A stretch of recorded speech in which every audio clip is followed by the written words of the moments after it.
The Top Africa.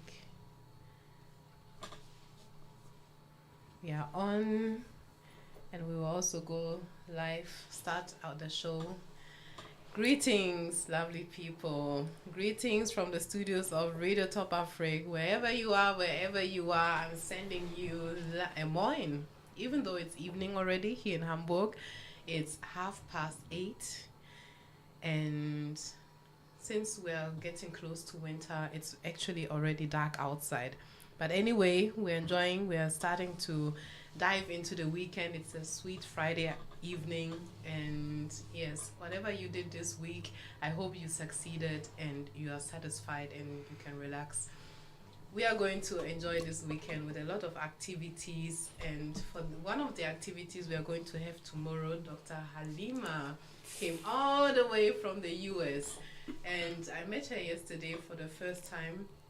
And to be honest, there are these people that you meet and you connect instantly. Do you know what I'm talking about? Like, you just meet someone and you connect instantly.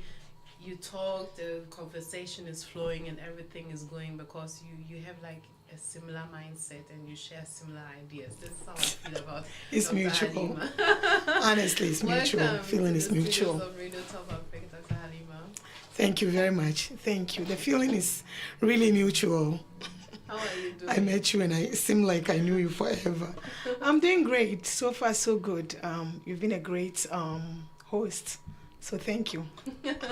Thank you too. I'm enjoying it. And with us in the studio is my sweet sister, Nadia. I'm here. From Culture and Diversity. I know you haven't seen her for so long. Do you know why? Nadia was writing her master thesis and she was on fire. Seriously, this woman was just hot. But today she submitted. Nadia, how do you feel about the submission? Relieved. Right? So relieved. I can imagine. Wow. How was it the whole time? I think, how long did you spend writing your thesis? 5 months. 5 good months, yeah. 5 intense months with deep research, field research with experts from the field of agric. So it was really, really intense. Wow. And I'm really happy and relieved to be done. Finally done. Well done. I'm really proud. Thank I mean, you need endurance, discipline, and willpower to achieve such an important milestone. So definitely. Congratulations. Thank you. That. Thank you. Congratulations. Thank you. I know you will sleep tonight. I will. Please, anyone who's going to call me and I'm not available, you know why. Yeah. Yeah. That's so nice. So today, actually, we want to dive into the topic of living in the diaspora. And as we are all sitting here, we were born in Ghana, right? Am I right? Yes. So I was born in Nigeria. In Nigeria? You didn't know that one? No, this one there, it came as a surprise. Yeah, I was born in Nigeria. My mom passed away when I was 3. And so the family relocated us back to Ghana. But originally we're from Ghana. I mean, we do have roots in Ghana, but even my father's grandmother was born in Ghana. So we are Ghanaians. I call myself Ghanaian because I grew up in Ghana before moving to the US.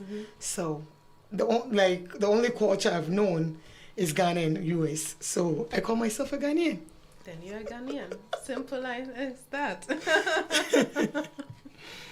Home is where you feel connected. It is. So how old were you when you relocated to the US? I was 19. 19. Okay, so you finished school and everything. Yeah. Okay. Yep. Wow. So how was it to relocate? What was the purpose of relocation actually? It was actually to join my family. Back then my dad and my stepmom and siblings were living in US. And so the plan was that I will go to US, get my green card, and come back. Because my dream school was Kwame Nkrumah University of Science and Technology. Wow, nice. So I got there, and my dad is like, the opportunity is in US. So, then the journey began. So I remember at that time my dad he had come to visit Ghana. So I came and left him there. I came and joined my stepmother and my siblings here. And when he came back, we started the process of trying to get into a university. Meanwhile, in Ghana, I had just completed SS2. Wow. So, but before leaving, I did take it's called NOVDEC. I think it is the retake of the exam when people don't do well, you fail in some of the tests. But for someone who didn't even take the SSCE, sometimes some parents will let their children do it if they think the child is doing well enough. So I took it. But I didn't know there was a bigger plan behind making me take that NOVDEC. So I took that and then I came to the US. But as you know, at that time, I don't remember how long it takes, but it takes a while before the results come in. My dad came, he was in a hurry, you have to start university. So I went, there is an exam in the US that one can take, which I always advise people, look at your options. There is this thing called GED. Yes. So with the GED, if you take it and you pass, you can just go to, because it's the high school equivalence diploma. So I did that. I was supposed to go and enroll in some classes to help me prepare for that.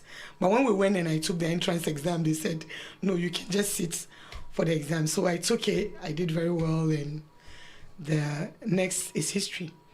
And then I started college. Okay. So I started college at Bronx Community College. And this is something else I also advise both families and kids to think of that. Our educational system in Ghana is quite different from the US system. So the community college allows you to learn how the system basically works. So I was in community college for a year and then I transferred. Whilst in community college, I think that is a very good place for you to try and establish yourself, to try and get all those opportunities out there. One of the things I did was I made sure each class I was in, the professors know me, either through going to the office hours or through answering questions in the classroom. And I must admit, even though we tend to trash our Ghanaian system, but I think Ghana prepared me very well, because when I was in my first year in college, I really didn't have to study much. And believe me, I was like, I'm the type that really study. Yeah, you're actually mentioning something that is really important to me. When people ask me, I keep telling them I do not want my kids to go to school here in Germany. I want them to go to school in Ghana. Did you go to a private or public school in Ghana? SS was public. Yes. SS was public, but all my schooling else was private. No key. They were all because I really private. Believe we have really, really great schools in Ghana. Oh, we do. And we do. The way of teaching and learning is different. From the people I've seen who came to Germany in an earlier age, I came here when I was 7, Nadia when she was 12.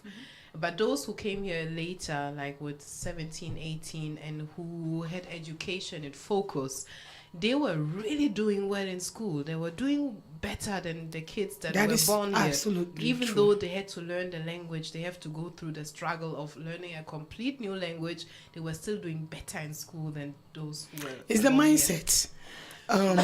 One thing I would say I learned that I really appreciated about the Ghanaian educational system at that time was the fact that there was serious competition.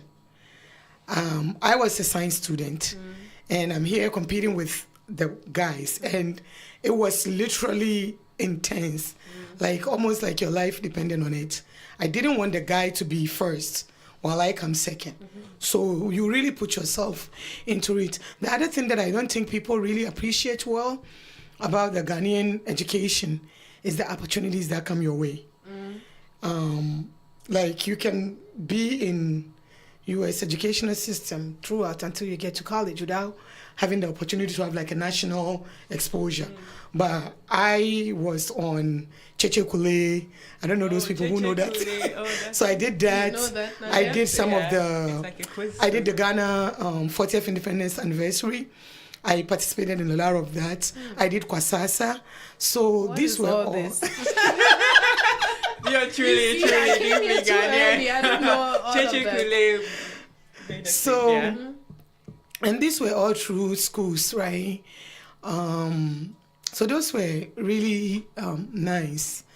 And so when I came to US, I had a sense of not just focusing on your books, but diversifying yourself, meaning you should involve yourself in a whole lot of things. In America, for instance, they don't just look at your academics. It's not only about your GPA, but it's about what else can you do outside the classroom and still be able to thrive and do well.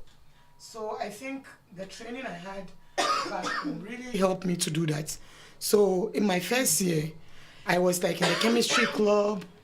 I was actually tutoring other students. Yes. Sorry. Thank you. I was tutoring other students. I was actually getting paid to tutor my classmates and stuff like that. So that was awesome. Not only that, I was involved in the student government. I was involved in the student government and a whole lot of other things. Another thing, as a science student, I started research at a very early age. Are you okay? I don't know. Please what get some happened. water. Yeah. So I started research in my first year, which We're going on a quick commercial break. We will be back. Even TikTok, we are coming back. Greetings from Hamburg. My name is Teresa Edu from Aquaba Travel and Tours Hamburg. If you want holiday packages, you are free to come to our office. If you want tickets all over the world, our ticket sales is global. You can also follow on us for visa services, and for our Ghanaian fellows, you can apply Ghana passports here in our office, Vansbecker to say 15C. We are at the U-Bahn station, Vatinal. You can also reach us per telephone +49 176 416 27723. Email us at info@aquaba-tours.com. Visit our website www.aquabatravelandtours.com. Thank you.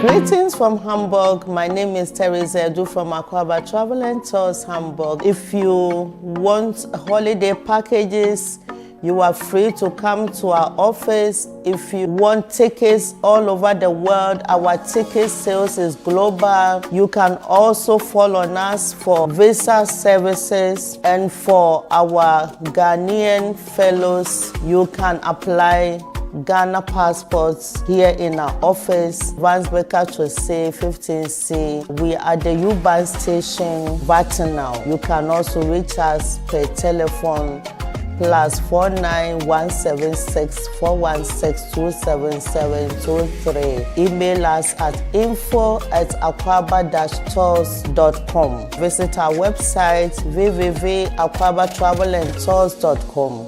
Thank you.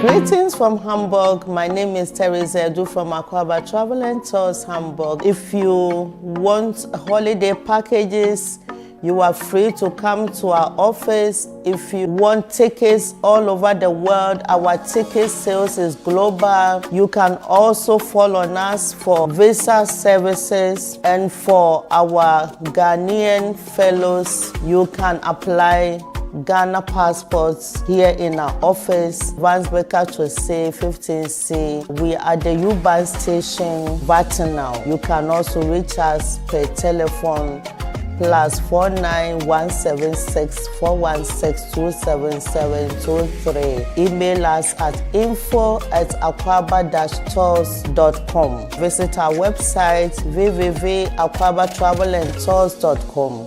Thank you.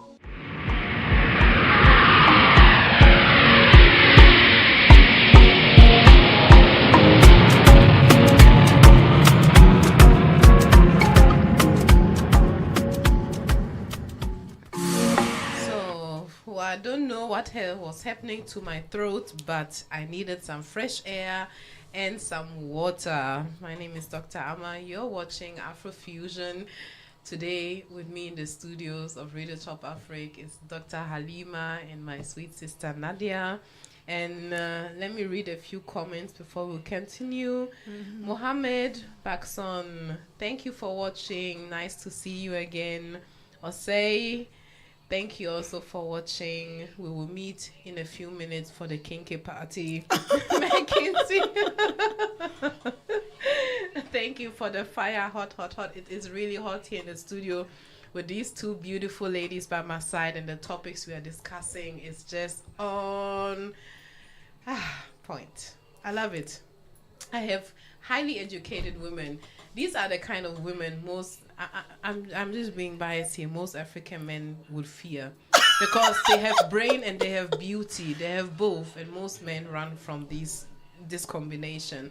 But this is what we are going to do. I think you're warming up to it. We need to elevate. It is what it is. It is what it is. We are going to elevate, and men need to elevate too. So there's no need to fear us. And when you are listening, you will see how charming these two women are, including myself, of course. Of course. Forget that. So we have been talking about life in the U.S. and how Dr. Halima came to the U.S. at the age of 19 and entered the educational system, the opportunities and chances that opened, and also maybe some of the obstacles that you were facing. So what was the let's say challenges you had to overcome? I think one of the biggest issue or challenge that I face is the issue of racism. And it's amazing because my initial experience was in the Bronx. So you might think that it's diverse enough. But I remember in my sociology class, one day I told the class that when I was in Ghana, I never knew I was black. And the whole class shut. Everybody turned around looking at me like, what is she talking about? They think you're stupid, you don't know what to say. I said, honestly, because nobody brought it to my face that I'm black. But here I have to. So it's special that a black person is doing well. So that was one of the biggest thing. So constantly, you have to prove yourself. So in the Bronx, I think the challenge was not only am I black, but I'm African with hijab. So the moment they see you, you don't fit into the educational system. So, but that wasn't as intense. Then I transferred to Clarkson University, which is, so to give you an idea, Clarkson is in Potsdam, New York, which is about 10 hours away from New York City, meaning about 10 hours away from the Bronx. So completely white. You walk into a classroom of about 300 students, and everybody is like looking, and nobody wants to be around you. And they're looking to see, why are you here? Like you don't belong in the classroom, because it was a special program. I was in the honors program. Obviously, these are like the smartest kids in the classroom. So with that, these classrooms, usually when you break it apart, the classes are not only run based on your normal lecture. You do projects. So it's very project-based. They give you a project to solve this problem. So when they assign team, nobody wants to be on your team. I was actually very disappointed in the beginning because no one wants to be on the team with me. But then, so the first 2 weeks was really intense. Then the first submission of projects came. And now everybody wants to join your team because they don't want to do the work, and they know you will get... They know they're joining the winning team. So, that's it. Yes. But once you overcome the issue of proving yourself, it becomes easier. For me, coming to America, the main goal was education. So and that was kind of the discussion with my dad, if the goal is education, everything else is secondary. My main focus was on the education. So my aim was to always be on the top. And so that's what I aim for. You would meet people who would try to discourage you not to go too far, because as a black girl, a Muslim the furthest you could go is maybe bachelors. When they talk to you and you say, I want to be a doctor, I want to do this, I want to do that, they don't get it. But it's up to you not to give up. The same brain that they have is what you also have. And I think also parents and families play a big role in terms of whether their kids succeed or not succeed. Don't stop telling your kids that you have to be a nurse, or no, just finish 2 years and then maybe go get a job. No. If the child is willing to learn, have the passion, allow them, support them, and as much as you can. I think that's a big deal. And to talk a little bit about my Muslim or Islamic background, for God's sake, stop telling your kids to go and marry. Thank you. Thank you. Thank you. On There that. is more to life than marriage. And I think we haven't really realized it yet. But if your daughter is educated and she's smart, she learns something, that knowledge can be impacted onto her children. It will benefit her, it will benefit the children and the husband. So why are you limiting her? God gave her that talent. God gave her that knowledge. Why don't we utilize it? You could only utilize it if you allow her to fully develop it. So please, for God's sake, if you think you're worried about some corruption or something bad that the child might do, then I think you as a parent need to work more on yourself to give them the proper training and the proper cultural this and that you want them to have. I like this saying in the Bible that train up a child in the way he should grow, and when he is old, he will never depart from it. This is so true. And also to my Muslim sisters and brothers and family, why are you denying your girl child from gaining education? The Prophet ﷺ said, "Talabul ilm faridatan ala kulli Muslim wal Muslimat." It said, gaining knowledge or knowledge is obligatory on every Muslim man and every Muslim woman. So why are you excluding the girl in it? And if you look at the Quran, in many, many places, God, in one particular place that I really, really love, which hopefully it makes it easier to understand, God said, "Fa'alam annahu la ilaha illallah," meaning the fa'alam is know. That means knowledge is first before the worship. And in Hadith al-Qudusi, which we know that's a direct conversation between God and the Prophet sallallahu alaihi wasallam, he said, know me before you worship me. Tarifuni qabla an ta'buduni. Know me before you worship me. If you don't know me, how then do you worship me? So you can see that there is a clash of our culture and the religion. And honestly, I believe sometimes people intentionally mix it up to try and keep you down where you are. So I think knowledge is power, knowledge is light. Allow your children to study. It doesn't matter whether she's a girl or he's a boy. So I think that one, I always say thank you to my father and my big support system, both in America and in Africa, and the many good people I met along the journey. I believe this is where the dilemma starts, because now you're talking about power. Knowledge is power. We know the whole construct, yes, especially on the African continent, the construct that we live in. We have, let's say, the role distributions among men and women. There are always this term people like to use in terms of submission. A woman is supposed to be submissive. A woman is not supposed to be smarter or richer or whatsoever than her husband, because a man needs to be able to control his woman. So it seems like if knowledge is power and it's going to give the women power, why would a man, especially a husband, give this to his wife, or a father to his daughter, if it's going to make it difficult for him to control the female in his life? I ask myself, and I ask the men and other people, why do you need to control people? Well, why men, if you're watching, I'm putting the question out there. Why do you need to control? What is the need people? for that? Please comment and give us some answers. What is, you know, the funny thing, I don't know, I know about Islam, where God is commanding you to seek advice also from your women. Discuss with them. There is power in diversity. And when I talk about diversity, I'm not talking about diversity of only skin color. Diversity of mind, diversity of ideas. Why do we brainstorm? You brainstorm to see what is the best idea. Maybe I might have something that you don't have. If I allow all of us to put it together, we can then choose the best. But if you shut one idea down or one person down, then you're not going to get that idea from them.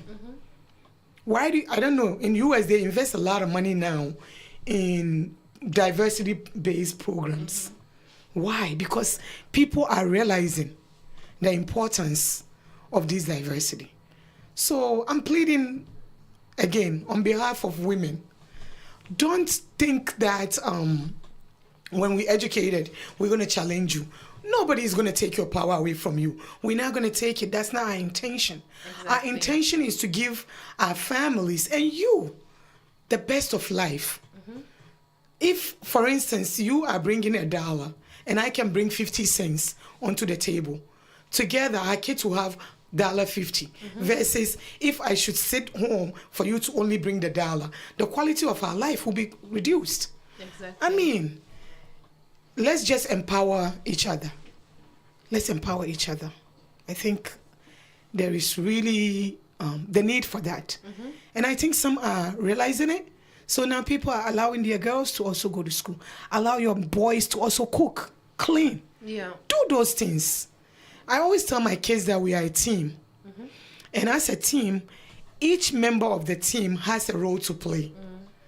And by you not doing your part, the team in general will not succeed. But if everybody do their part, then together we succeed as a team. Yeah. And if one member of the team is weak in some area, we help together. So I think it's something that needs to develop. Even in Germany that we are living here, people don't understand that even 3 generations ago, a woman needed the permission of her husband or father in order to go to school or do higher education. So it's not that, let's say the empowerment of women is quite young. So maybe from the perspective of the African continent, we still need more time to get to understand that it's more beneficial for the whole society if women are educated, because at the end they are the ones who are going to raise the children. They are the ones who are going to pass along knowledge. It's not the fathers who do that, it's the mother, because they spend more time with the children. And an empowered nation is going to be a nation that is going to be able to develop and thrive. We need and thrive for the African continent. And it's just 3 decades ago that Europe got to the understanding that they also need to give women rights. And you know the interesting thing, I don't know, we tend to say a lot that it's Africa that has that. Even this Western world, they're still struggling with it. I was telling you today that there's still a pay disparity in America. Yeah. Where women are still getting less paid compared to the men. So, and the other thing that we need to understand is that when you talk to a lot of men or people from our continent, they tend to want the benefits of these things. We just don't want to sacrifice. And I keep telling them, many people today, I'm in America, enjoying some of the benefits. Is because people like Martin Luther King, Rosa Parks,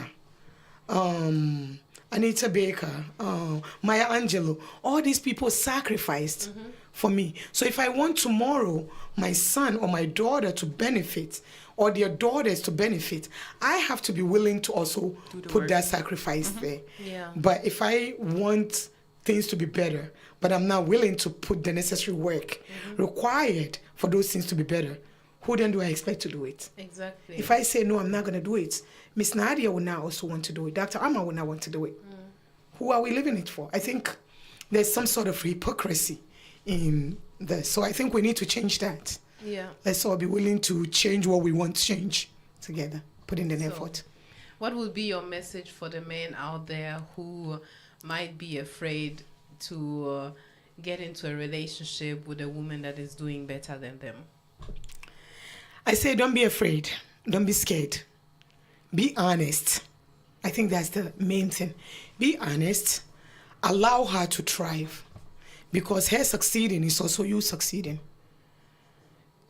Because ultimately, especially we Africans, the ultimate goal is for you to be able to build a family with this woman, meaning have children. By you developing this woman, it will translate to your children. So don't be afraid of them. Rather, utilize that talent, and together as a family, you will succeed.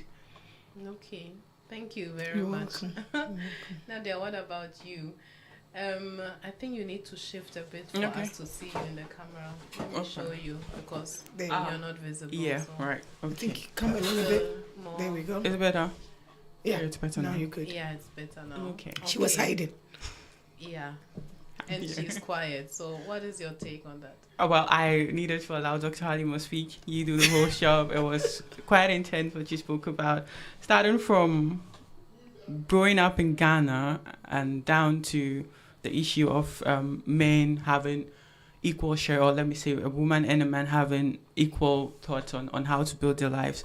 I would say growing up in Ghana and then coming to school here like also shaped me a lot, because as Dr. Halima said, there was this competition of, okay, who is among the first 10 in Ghana? And luckily, I also had the taste of being among the first 5. So it was like, okay, it's either I'm the 4th or 5th position. So I would want to keep this position, this spot. Nobody's going to take it. And that also helped a lot while coming to Germany, that I also kept this spark in me, meaning having to learn the language as quick as possible, because I had a clear goal, which was to get to the university, which I did now. And yeah, so I agree totally with what Dr. Halima said. Ghana, or let me say people who grew up in Ghana as kids and then join their families here in the diaspora, have a different mentality on how they learn and how they progress in school. And then lastly, to the last point of a man also being actually also supportive when the wife is thriving in her field of work, is actually something we really need to watch closely to, because if a man and a woman have, it may be that the woman is earning much more than the man is doing, that means the income coming home is better and the life of living is definitely going to be better. And also for the kids coming, will not have to pass through the same hardship, I would say, the parents had to go through. So equal understanding is all what I would put this to. Equal understanding, yeah. Yes. Okay. So, would you date someone who doesn't have your academic achievement? Well, for me, it comes with mindset. I don't go first with academic achievement. If your mindset and my mindset is the same, I don't mind your degree. I don't mind your background. But the moment you start to, where I feel like, no, guy, where you're going to is not my way of thinking. No, you have to pack somewhere. Yeah, but it's also nice to have someone who understands where I want to get to, because he's been through that phase and would push me to want to get to the level of where I want to get to. Well, masters is not the last one. It's just a way to get to the next level. So I need a man who will understand. Who will understand where I want to get to. So if I have a man who is saying, for instance, where you are at now is enough, I don't want you to continue. There is this ideology of our parents also saying your biological clock is ticking. Yeah. And these things also is like something that keeps us stopping, where you think, okay, I'm a woman, I kind of feel pressured. I need to impress my family. But no, for me, I've got to understand that it's about me and what I want. So if my man who assumes to love me is not ready to take me on the path I want to be, to have a comfortable life, not just for me, but also for my kids and our family that will grow, I'm sorry, then we don't have a similar aligning, and it can't work that way. Yeah, that's True. it. Mm-hmm. My sister Nadia is single, by the way. If you know you have the right mindset, DM me. We can work something out. Be prepared. Yeah. Nice one. Yes, so we are, the three of us, the way we are sitting here, we are known to be academics, and we also have like strong ties to motherland. This is something that we also have talked about a lot. Do you see yourself maybe returning back home in future? For me, I would say yes. With the kind of background that I have now, I think going back to Ghana will also be of great support to the nation, because I've acquired a lot of knowledge and also a lot of experience that I can bring back home. But the question is it equitable? Like, is it going to be accepted? And also mostly it comes with the standard of living. Is it equal to what I have here? But the dream of going back home is definitely there, and also especially to give back, like if possible to build something where I can also give back to my people, because growing up in Ghana, I saw the hardship, or the challenges, I would say, not hardship, but the challenges we kids had to go through, especially with school, with home, especially you being a girl. You can't go to school without having washed the dishes. When you come back, you would have to help cook. You would have to then learn later. I always learned later in the evening when the whole place was quiet. And I was the first person to leave the house for school. And so it was like, now that I've seen the differences of living in the diaspora, let me say in Germany, and also having a life back in Ghana, it helps a lot to also say that, yeah, I've seen the differences and I would try my possible best to give back in any way I can. So the vision of going back home is definitely there. Okay. Dr. Hanima, what about you? Yeah. For me, I'm a big believer in to whom much is given, much is expected. So I remember when I actually defended my PhD on May 20th, 2012, and on the 21st, I was on the flight to go back to Ghana. I say this to say that I actually tried, I attempted moving back. I have this big dream of moving back and starting this lab clinic, which is basically an income-based / free testing lab where people are sick. Because at that time, you will see that doing medical labs wasn't very common in Ghana. Mm-hmm. So I wanted to get some grant in the US, take you to Ghana, start something like that so that we can encourage people to be tested for different things, because that's how things can be prevented before the advanced treatments in the advanced stages are very bad. And one aspect of my thesis was on malaria. Oh, okay. So it scared me how at that time, I don't know the statistics now, but I was following it for some time, that kids below the age of 5 were dying in a very crazy way. So that was what struck me to go that route. So I wanted to do that. I went to Ghana, it didn't work out. So I came back to the US. Is that dream still alive? Yes, it is. But I think I was a little bit naive. Finishing school. Finishing and quickly returning to Ghana, no. Okay. You have to prepare yourself a bit better. Also, I had a young family. I had an 8-month-old son and a less than 2-year-old son at that time. I think that was a bit of rush. So I have to prepare myself well and go back. Do I stay connected to make sure that dream is alive? Yeah. Recently, I joined a campaign against drug abuse in my neighborhood of Sawenzango, Ankara, Ghana, where I just saw a video of what the neighborhood has become. People were literally selling drugs on the table. Oh, wow. It was like they're selling peanuts or candy. That night, I did not sleep. So I called back home to find out what is going on. I found out it was the reality. So I joined the campaign against the drug abuse. We do a lot of programs to share awareness. I'm actually preparing a course / program on the chemistry of addiction. To see, I did something on tramadol to tell how it's affecting the brain and something like that. It's on TikTok. But I will do this because I'm preparing that. So that's something that I do. I do a lot of programs for my Zongo community because I realized there was a lot of things that I wasn't aware of, partly because growing up I was shielded, and secondly, now growing up within that sort of mindset is really amazing. So I do a lot of programs to raise awareness. Like I did the Zongo Leadership Series. We do different topics, sometimes controversial. I talk about feminism.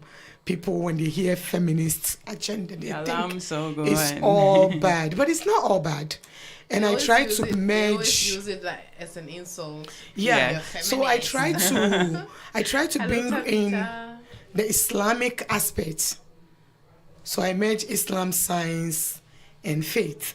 I mean, together to try and explain to people that you do need it. There's a lot of connection. It's just that it's foreign to us, so and people are scared. We're protective of our patriarchal system. Yeah. Let me bring in a comment someone threw at my head a few weeks ago. So I was discussing the issue of voluntary work, and I heard Top Africa. We do a lot of projects when it comes to education, empowerment of the youth, and very important. We even have projects now that we are building schools in Ghana. Oh wow! So our CEO Desmond John Bedi is in Ghana currently supervising the finalization of one of the second school. Oh wow! Yes. And so I was talking to someone, and he was asking me why I'm spending so much time at this institution, doing the radio, doing voluntary work. It's like, because I like to give back to the community.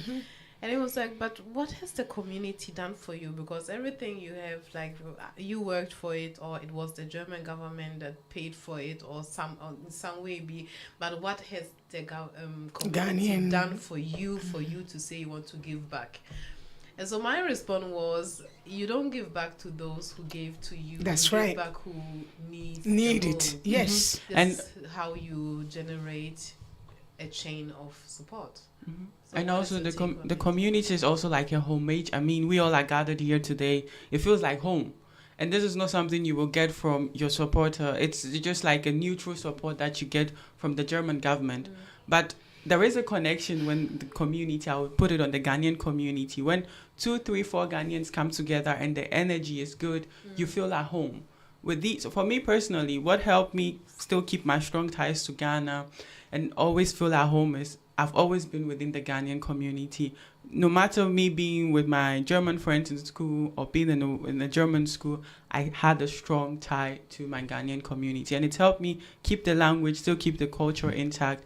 And I can proudly say I am a Ghanaian. Particularly those who ask, for instance, why are you still with the Ghanaian community, are those I feel have neglected or have forgotten where they're coming from. You giving back, as you rightly said, you don't need to give to those who have, because those who are helping you have it. So it's rather better to give to those who need it.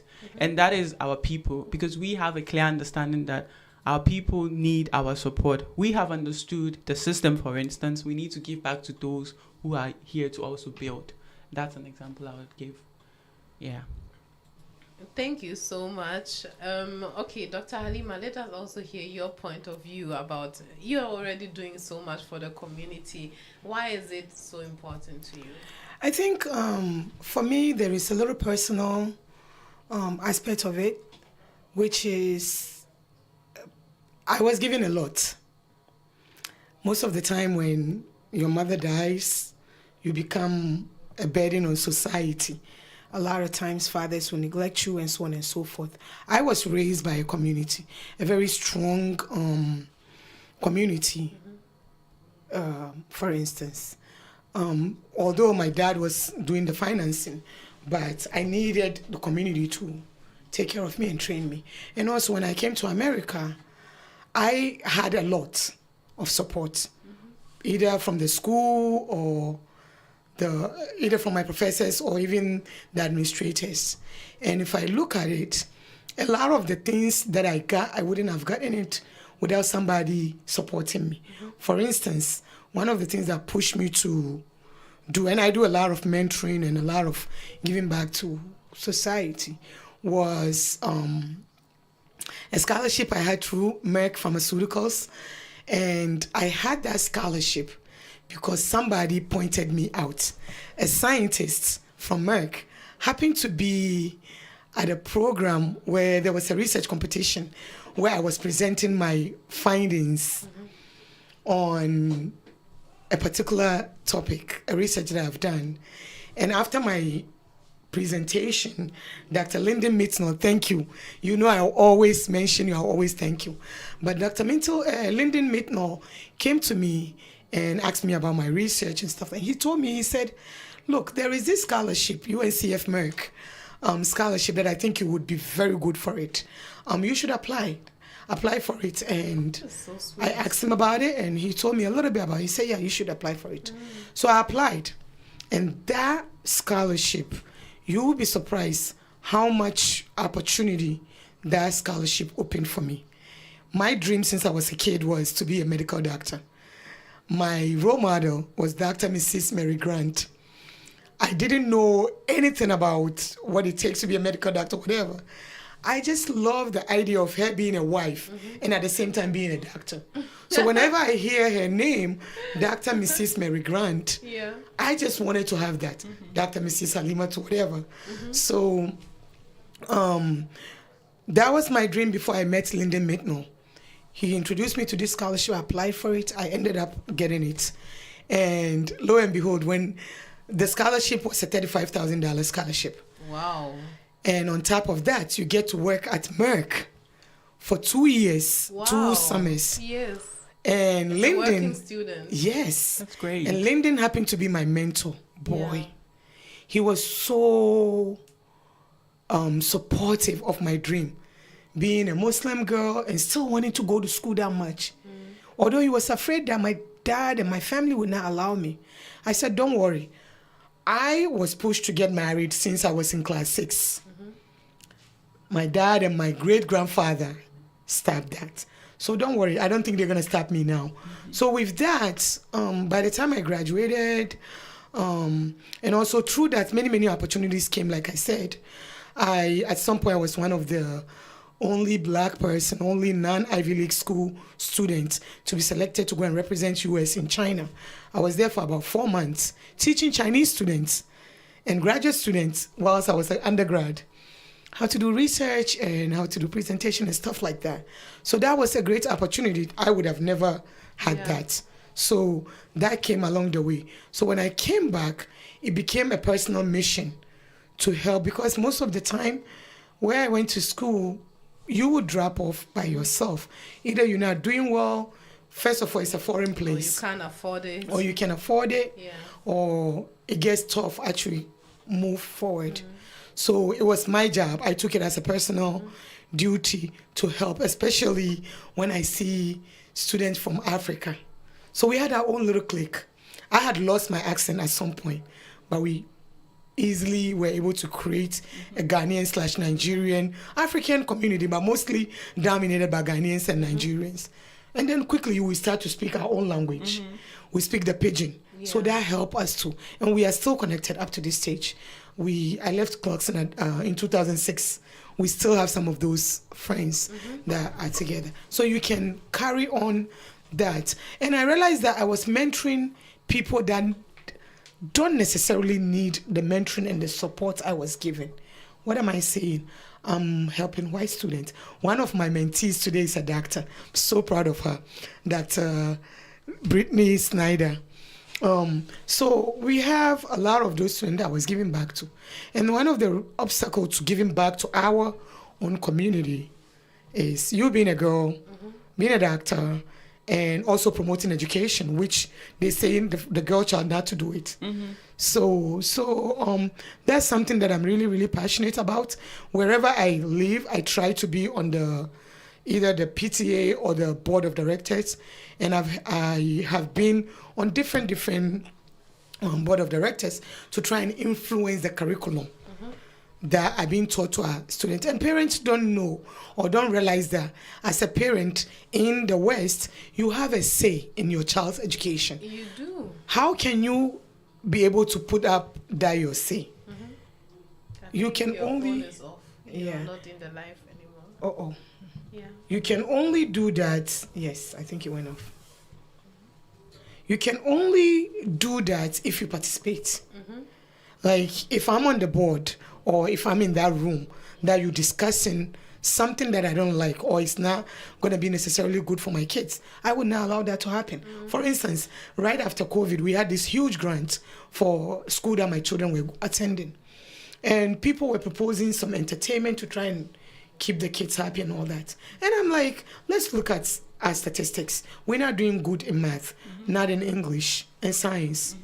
Why don't we put in the money in extra classes? After the schools, the kids are off school, stay behind for a little bit and get some extra help. It was difficult to try and get everybody on board. But at the end of the day, we got people on board. And then I volunteered to give them free science demo. So I had my own little science club where I would teach the concept and have students actually practice it. So we use that money to buy the things that are needed. But if I'm not on that board, how do I influence that decision? So African parents, I'm begging you, in the name of whatever it is that you believe in, be active participants in your child's education. It helps. And that is the only way you can influence some of the decision made for your child. Exactly. So yeah, voluntarily stuff is really important. I have my kid doing volunteer work during summer and stuff like that. It's really helpful. So I think we should do that. It was such a pleasure to have you all here in the studio. Thank you. Since we also the pleasure have a community is ours. gathering out there and they're just waiting for us to join them so they can start with the kinky party. I want to thank each and everyone who tuned in to listen today. We might have a second session if time permits on the weekend, but I hope you all enjoyed the session with Dr. Halima all the way from the US. And also Nadia, congratulations again. Thank you. Yeah. It's about to go down. Make sure you get some good sleep today. I will. Yes. I will. So I remember the feelings. I wish you all a great evening. Moin from Hamburg, and see you next time at Afro Fusion coming to Germany. Bye.